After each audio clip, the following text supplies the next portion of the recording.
परिचय। बच्चों, आज हम जैव अणु के बारे में जानेंगे। टीचर, जैव अणु क्या होते हैं? जैव अणु कार्बनिक अणु है जो एक सजीव जीव द्वारा उत्पन्न किया जाता है। टीचर, हमारे शरीर में उत्पन्न होने वाले अणु जैव अणु हैं? हाँ राम, क्या कोई मुझे जैव अणुओं के कुछ उदाहरण बता सकता है? टीचर, जैव अणु के अनेक उदाहरण हैं, जैसे कि प्रोटीन, पॉलीसेकेराइड्स, न्यूक्लिक अम्ल आदि। बहुत अच्छा श्वेता। इस पाठ में आप जंतुओं में पाए जाने वाले जैव अणुओं के बारे में जानेंगे।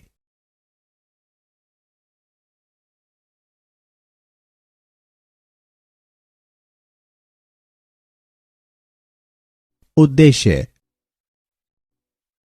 इस पाठ के अंत में आप निम्न करने में सक्षम हो जाएंगे: रासायनिक संगठन का विश्लेषण करना, न्यूक्लियोटाइड्स की व्याख्या करना, प्राथमिक व द्वितीयक उपापचयज की चर्चा करना, वृहत जैव अणुओं के बारे में जानना, प्रोटीन की चर्चा करना, पॉलीसेकेराइड्स की चर्चा करना, न्यूक्लियस अम्ल की चर्चा करना, प्रोटीन की संरचना का वर्णन करना,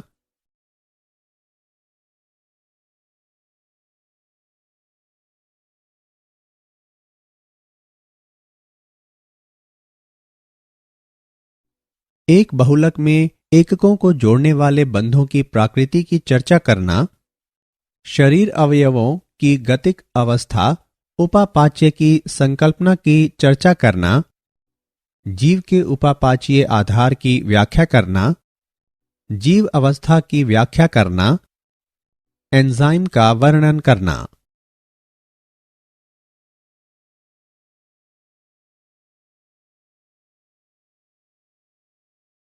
रासायनिक संगठन का विश्लेषण कैसे करें? जैव अणु वे अणु हैं जो जीवों के पोषण और उपापाचीय प्रक्रियाओं में शामिल होते हैं। जीवों में उपस्थित अधिकतर रासायनिक यौगिकों में सदैव कार्बन और हाइड्रोजन होता है और इनके कार्बन परमाणु रेखित श्रृंखला, शाखित श्रृंखला या वलीय संरचनाएं बनाने के लिए सहसंयोजक रूप से बंधित होते हैं। कार्बनिक यौगिकों को अमीनो अम्ल, न्यूक्लियोटाइड्स, क्षार, वसा अम्ल आदि में वर्गीकृत किया जा सकता है।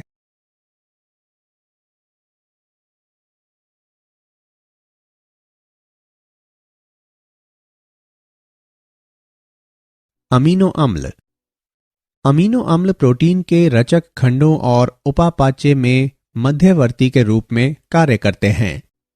अमीनो अम्ल वे अणु हैं जिनमें अमीनो समूह, एक कार्बोक्सिलिक अम्ल समूह, एक हाइड्रोजन और एक अभिलक्षणिक पार्श्व श्रृंखला होती है और सभी एक कार्बन परमाणु से जुड़े होते हैं। सबसे सामान्य अमीनो अम्ल अल्फा अमीनो अम्ल है।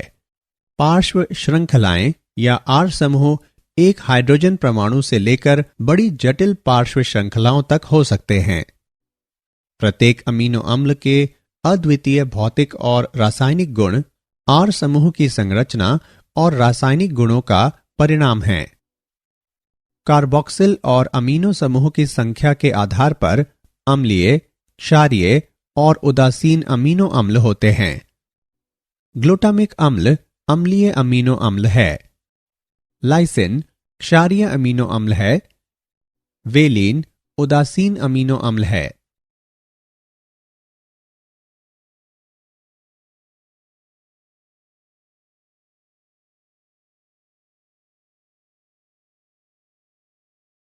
लिपिड्स। लिपिड्स कार्बनिक अणु हैं जो जल में अघुलनशील होते हैं। लिपिड्स के 3 उदाहरण उदासीन वसाएं, फॉस्फोलिपिड्स और कोलेस्ट्रॉल। उदासीन वसाएं 3 वसा अम्ल श्रृंखलाएं निर्जलीकरण संश्लेषण द्वारा एकल ग्लिसरॉल अणु से जुड़ी होती हैं।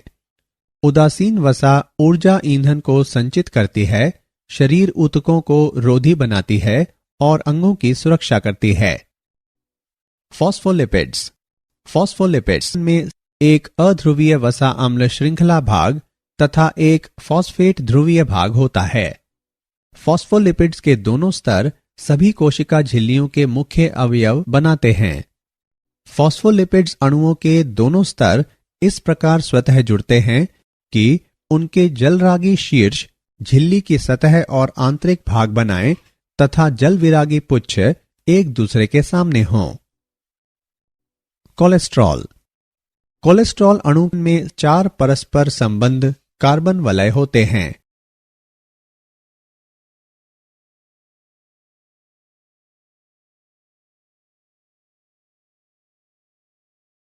न्यूक्लियोटाइड्स। न्यूक्लियोटाइड न्यूक्लिक अम्ल जैसे कि डीएनए और आरएनए के बुनियादी निर्माण खंड हैं। यह एक कार्बनिक यौगिक है जो नाइट्रोजनी क्षार, शर्करा और एक फॉस्फेट समूह का बना होता है। इनमें से कुछ नाइट्रोजन क्षार हैं। एडेनिन, थाइमीन, ग्वानिन, साइटोसिन व यूरेसिल हैं। यदि नाइट्रोजन क्षार शर्करा से जुड़े होते हैं तो वे न्यूक्लियोसाइड कहलाते हैं। एडेनोसिन, ग्वानोसिन, थाइमिडिन, यूरिडिन व साइटिडिन न्यूक्लियोसाइड्स हैं। एडेनिलिक अम्ल, थाइमिडिलिक अम्ल, ग्वानिलिक अम्ल, यूरिडिलिक अम्ल और साइटिडिलिक अम्ल न्यूक्लियोटाइड्स हैं।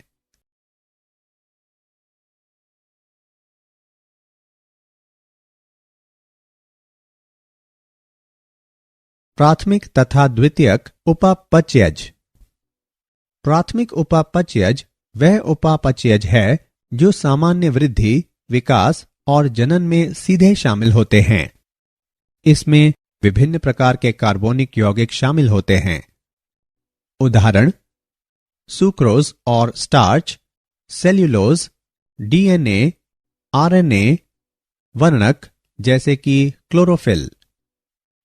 द्वितीय उपापचयज विशिष्ट कार्यों में शामिल होते हैं जैसे कि परागणकारी आकर्षण या शाकाहारी से सुरक्षा। इन्हें 3 श्रेणियों में वर्गीकृत किया जा सकता है: एल्केलाइड, टर्पिनवाइड्स, फिनोलिक्स। एल्केलाइड नाइट्रोजन युक्त यौगिकों का एक बड़ा समूह है।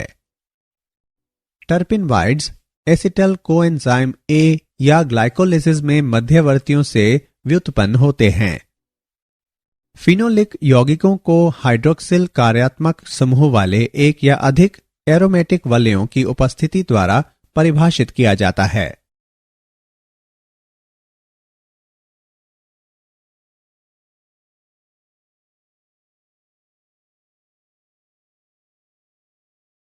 वृहत जैव अणु।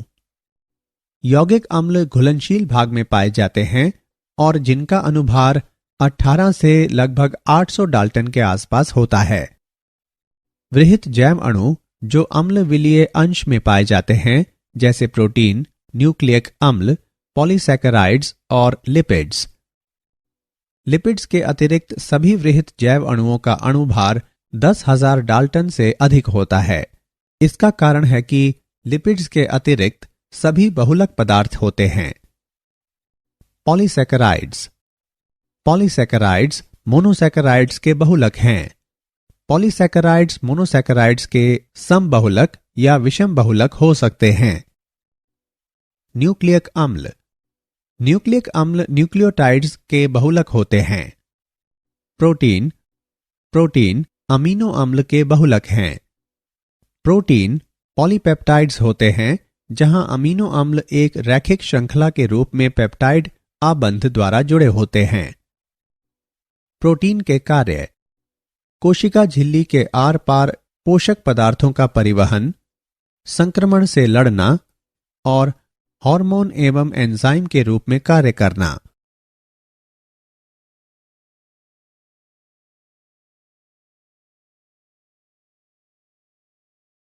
प्रोटीन। प्रोटीन पेप्टाइड आबंध द्वारा सहसंयोजक रूप से एक श्रृंखला में जुड़े अमीनो अम्लों के बहुलक होते हैं। प्रोटीन प्रतिजनों से शरीर की सुरक्षा करने में शामिल प्रतिरक्षी के रूप में कार्य करते हैं।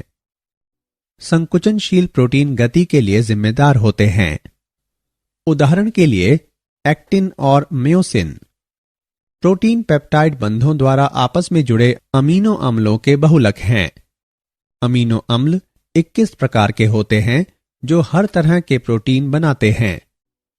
प्रत्येक अमीनो अम्ल में एक हाइड्रोजन, एक कार्बोक्सिल समूह, एक अमीनो समूह और एक विशिष्ट पार्श्व श्रृंखला या आर समूह से बंधित केंद्रीय कार्बन से बनी मौलिक डिजाइन होती है।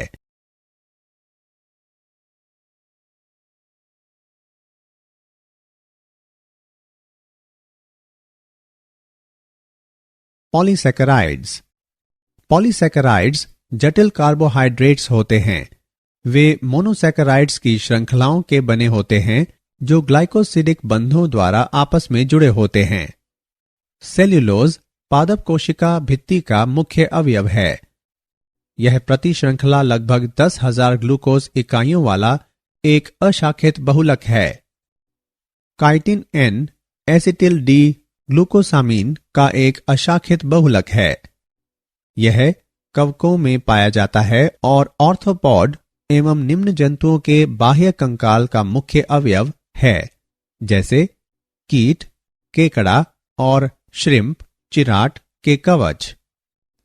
ग्लाइकोजन शाखन बिंदु प्रदान करने वाले अल्फा 1,6 ग्लाइकोसिडिक बंधों तथा अल्फा 1,4 ग्लाइकोसिडिक बंधों द्वारा जुड़ी ग्लूकोज इकाइयों का बना एक पॉलीसैकेराइड्स है।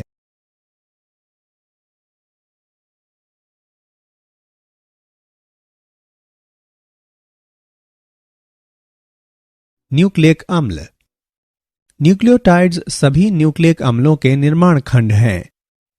न्यूक्लियोटाइड्स में 3 सहसंयोजक रूप से आपस में जुड़े घटकों की बनी एक स्पष्ट संरचना होती है।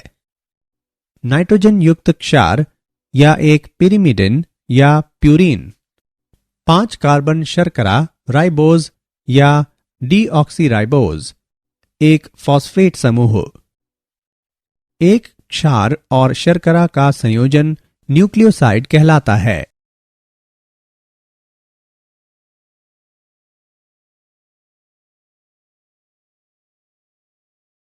प्रोटीन की संरचना।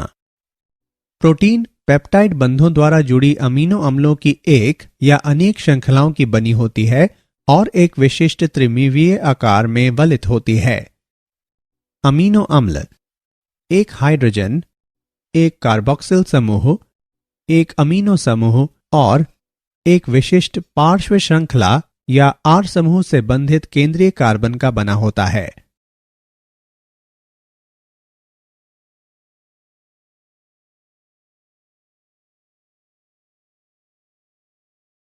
प्रोटीन संरचना के स्तर। प्राथमिक संरचना। प्रोटीन में अमीनो अम्लों का रैखिक व्यवस्थापन और सहसंयोजक अनुबंधों की स्थिति, जैसे कि अमीनो अम्लों के बीच में डाइसल्फाइड बंध। द्वितीयक संरचना। प्रोटीन के भीतर वलन का क्षेत्र, उदाहरण अल्फा हेलिक्स और चुन्नटदार परत सहित, जो हाइड्रोजन बंधन द्वारा स्थायीकृत होते हैं। तृतीयक संरचना। प्रोटीन की अंतिम त्रिविमीय संरचना, जो अमीनो अम्लों के बीच अनेक गैर सहसंयोजक अंतःक्रियाओं का परिणाम है। चतुष्क संरचना। गैर सहसंयोजक अंतःक्रियाएं जो बहु पॉलीपेप्टाइड्स को एकल बड़ी प्रोटीन में बांधता है। 2 अल्फा ग्लोबिन और 2 बीटा ग्लोबिन पॉलीप्रोटीन्स के संयोजन के कारण हीमोग्लोबिन में चतुष्क संरचना होती है।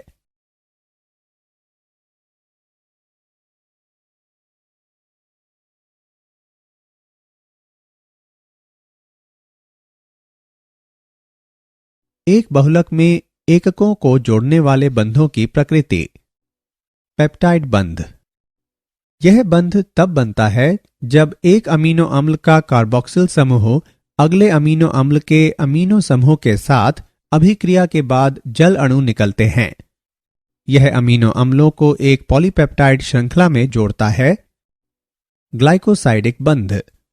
यह बंध पॉलीसैकेराइड्स बनाने के लिए निकटवर्ती मोनोसैकेराइड्स के 2 कार्बन परमाणुओं को जोड़ता है इसमें निर्जलीकरण भी शामिल है।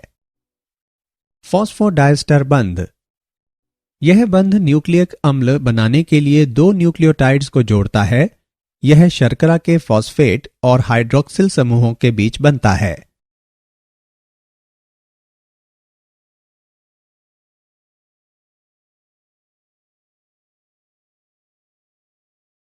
शरीर अवयवों की गतिक अवस्था। उपापाच्य की संकल्पना। उपापाच्य एक प्रक्रिया है जिसमें रासायनिक अभिक्रियाओं का समूह शामिल है जो भंडारण, दूसरी अभिक्रिया के लिए या एक उपोत्पाद के रूप में एक जैव अणु को दूसरे जैव अणु में बदलती है। उपचय एनाबॉलिक अभिक्रियाओं के उदाहरण: ग्लूकोज से ग्लाइकोजन का निर्माण, अमीनो अम्लों से प्रोटीन का निर्माण, वसा अम्लों से संचित वसा का निर्माण।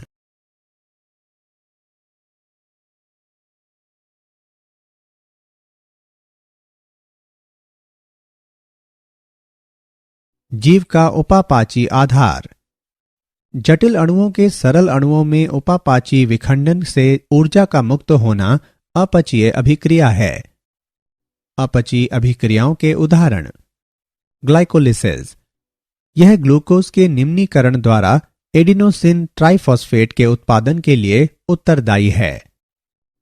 ग्लाइकोजिनोलिसिस, ग्लाइकोजन का जल अपघटन ऊर्जा उत्पादन के लिए पेशी कोशिकाओं तथा रुधिर शर्करा के स्तर को बनाए रखने के लिए यकृत कोशिकाओं में होता है।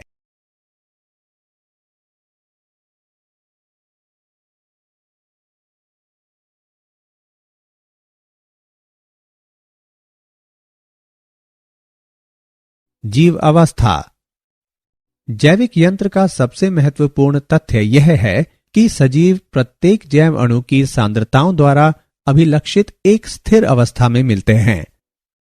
रासायनिक या भौतिक प्रक्रियाएं स्वतः सामान्य अवस्था को प्राप्त करती हैं और स्थिर अवस्था एक सामान्य अवस्था होती है। सभी सजीव हमेशा कार्य करते हैं, उनमें कभी भी सामान्य अवस्था की स्थिति नहीं हो सकती। इसलिए जीव अवस्था एक असाम्य स्थायी अवस्था होती है जिससे कार्य संपन्न होते हैं। जीव प्रक्रिया एक लगातार प्रयास है जिसमें साम्यावस्था से बचा जा सके। इसे ऊर्जा इनपुट द्वारा प्राप्त किया जा सकता है। उपापचय से ऊर्जा प्राप्त होती है, इसलिए जीव अवस्था और उपापचय एक समान हैं। बिना उपापचय के जीव अवस्था प्राप्त नहीं हो सकती।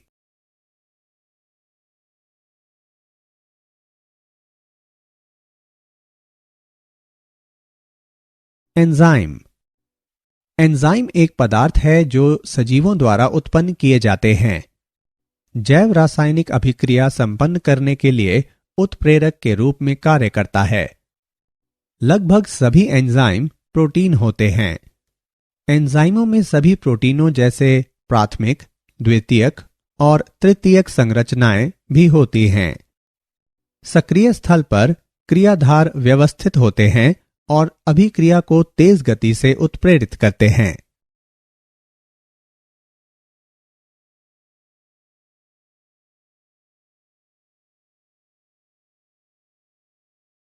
रासायनिक अभिक्रियाएं। रासायनिक यौगिकों में दो तरह के परिवर्तन होते हैं। भौतिक परिवर्तन का अर्थ है बिना बंध के टूटे आकार में परिवर्तन, और रासायनिक परिवर्तन में बंधों का टूटना शामिल है। भौतिक और रासायनिक अभिक्रियाओं की दर प्रति इकाई समय में निर्मित उत्पाद की मात्रा के रूप में मापी जा सकती है।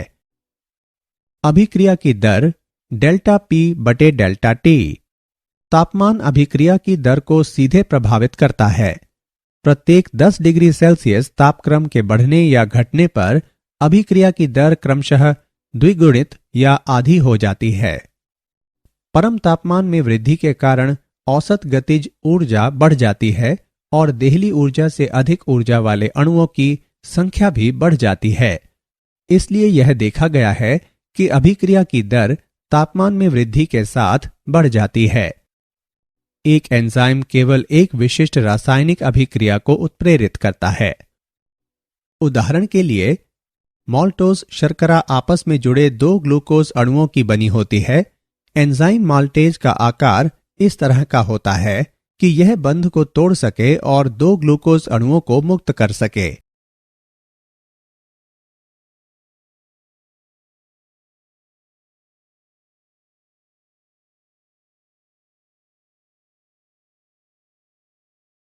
एंजाइम द्वारा उच्च दर से रासायनिक रूपांतरण कैसे होता है? अभिक्रिया दर में वृद्धि करने की एंजाइम की क्षमता इस तथ्य पर निर्भर करती है कि यह संक्रमण अवस्था को स्थिर करता है। संक्रमण अवस्था में ऊर्जा सक्रियण ऊर्जा होती है, जिसे अभिकारकों को उत्पाद में बदलने के लिए अभिकारकों के कुछ बंधों को तोड़ने के लिए आवश्यक न्यूनतम ऊर्जा के रूप में परिभाषित किया जाता है। एंजाइम अपने सक्रिय स्थल को आकार देकर सक्रियण ऊर्जा घटा लेते हैं ताकि यह संक्रमण अवस्था में व्यवस्थित हो सके, चाहे यह क्रियाधार से बेहतर हो। उदाहरण के लिए, कैटालेज का एक अणु प्रति सेकंड हाइड्रोजन पेरोक्साइड के 40 मिलियन अणुओं को तोड़ सकता है।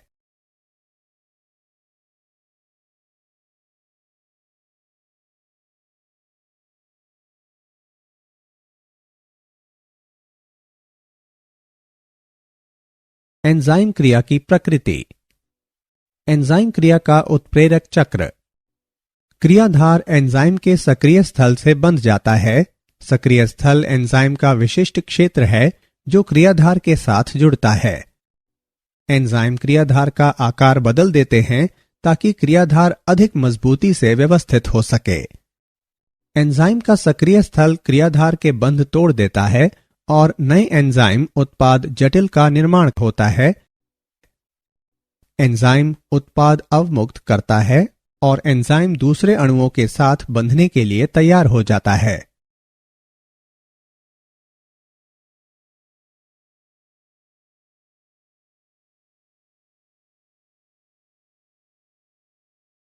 एंजाइम क्रियाविधि को प्रभावित करने वाले कारक। तापमान और पीएच।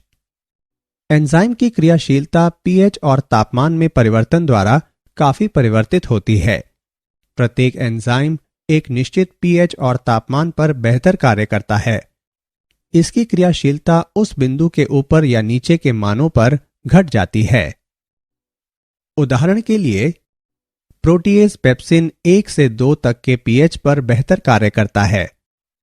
प्रोटीएज ट्रिप्सिन इतने कम पीएच पर निष्क्रिय होता है, लेकिन 8 पीएच पर बहुत सक्रिय हो जाता है।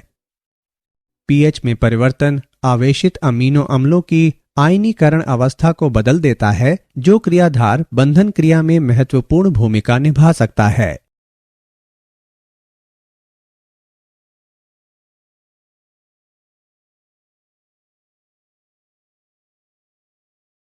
क्रियाधार की सांद्रता।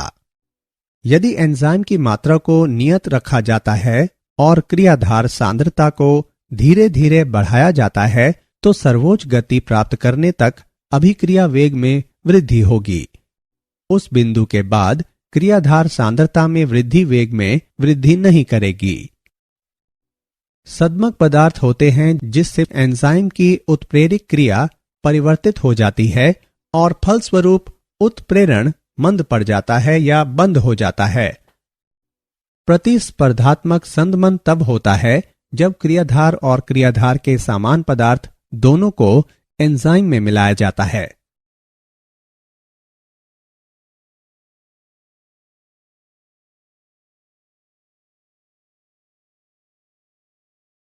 एंजाइम का वर्गीकरण व नामकरण। अभिक्रियाओं के प्रकार के आधार पर एंजाइमों को विभिन्न समूहों में वर्गीकृत किया जा सकता है। ऑक्सीडोरिडक्टेज या डिहाइड्रोजिनेजेज। एंजाइम जो एक अणु से दूसरे अणु तक इलेक्ट्रॉन स्थानांतरित करते हैं, ऑक्सीडोरिडेज कहलाते हैं। अधिकतर उपापचयी ऑक्सीकरण अभिक्रियाओं में इलेक्ट्रॉन दाता से हाइड्रोजन को हटाना शामिल है। ये एंजाइम डिहाइड्रोजिनेजेज कहलाते हैं। ट्रांसफरेजेज, ये वे एंजाइम हैं जो एक समूह के स्थानांतरण में शामिल होते हैं। हाइड्रोलेजेज, एक एंजाइम जो जल अपघटन की प्रक्रिया की गति बढ़ा देता है।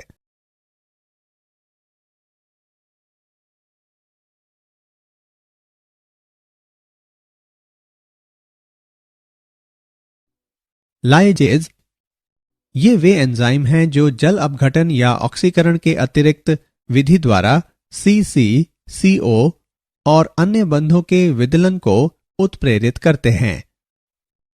आइसोमरेजेज ये एंजाइम समावयवों के संरचनात्मक पुनर्व्यवस्था को उत्प्रेरित करते हैं। उदाहरण के लिए फ्यूमरेज। लाइगेजेज ये एंजाइम नए बंध बनाकर दो अणुओं को जोड़ते हैं। उदाहरण के लिए सिट्रिक अम्ल।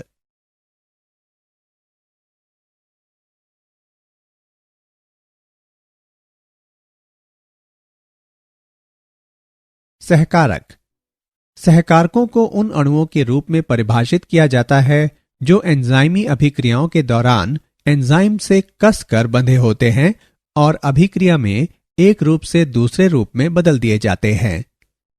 3 प्रकार के सहकारक हैं: प्रोस्थेटिक समूह, सह एंजाइम और धातु आयन। प्रोस्थेटिक समूह दृढ़ता से बंधी गैर पॉलीपेप्टाइड संरचना जो एंजाइम की क्रियाशीलता के लिए आवश्यक है। उदाहरण के लिए हीमोग्लोबिन का हीम।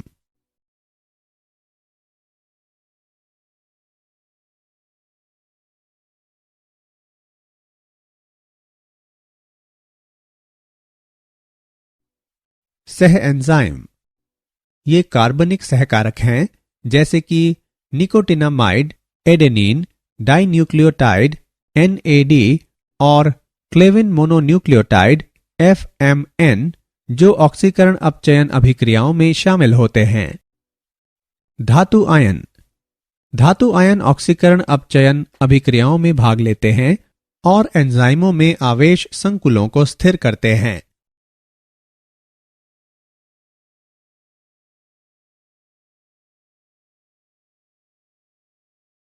क्या आप जानते हैं डरावनी फिल्में देखने से उपापचय दर में वृद्धि हो सकती है। दालचीनी एक मसाला है जो आपकी उपापचयी दर में वृद्धि कर सकता है। यदि आप भोजन करना छोड़ देते हैं तो आपकी उपापचयी दर धीमी हो सकती है।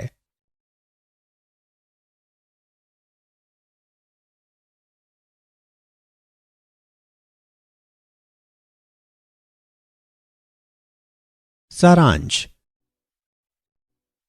आइए हमने जो कुछ सीखा है उसे संक्षेप में दोहराएं। जैव अणु वे अणु हैं जो जीवों के पोषण और उपापचयी प्रक्रियाओं में शामिल होते हैं। अमीनो अम्ल प्रोटीन के निर्माण खंड और उपापचय में मध्यवर्ती के रूप में कार्य करते हैं। न्यूक्लियोटाइड न्यूक्लिक अम्ल के बुनियादी निर्माण खंड हैं जैसे कि DNA और RNA। पॉलीसैकेराइड्स मोनोसैकेराइड्स के बहुलक हैं। न्यूक्लियक अम्ल न्यूक्लियोटाइड्स के बहुलक हैं। प्रोटीन अमीनो अम्ल के बहुलक हैं। प्रोटीन के 4 स्तर प्राथमिक, द्वितीयक, तृतीयक, चतुष्क संरचना हैं। उपापाच्य एक प्रक्रिया है जिसमें रासायनिक अभिक्रियाओं का समूह शामिल है जो भंडारण, दूसरी अभिक्रिया के लिए या एक उपोत्पाद के रूप में एक जैव अणु को दूसरे जैव अणु में बदलती है। लगभग सभी एंजाइम प्रोटीन होते हैं। अभिक्रिया दर में वृद्धि करने की एंजाइम की क्षमता इस तथ्य पर निर्भर करती है कि यह संक्रमण अवस्था को स्थिर करता है। सहकारकों को उन अणुओं के रूप में परिभाषित किया जाता है जो एंजाइमी अभिक्रियाओं के दौरान एंजाइम से कसकर बंधे होते हैं और अभिक्रिया में एक रूप से दूसरे रूप में बदल दिए जाते हैं।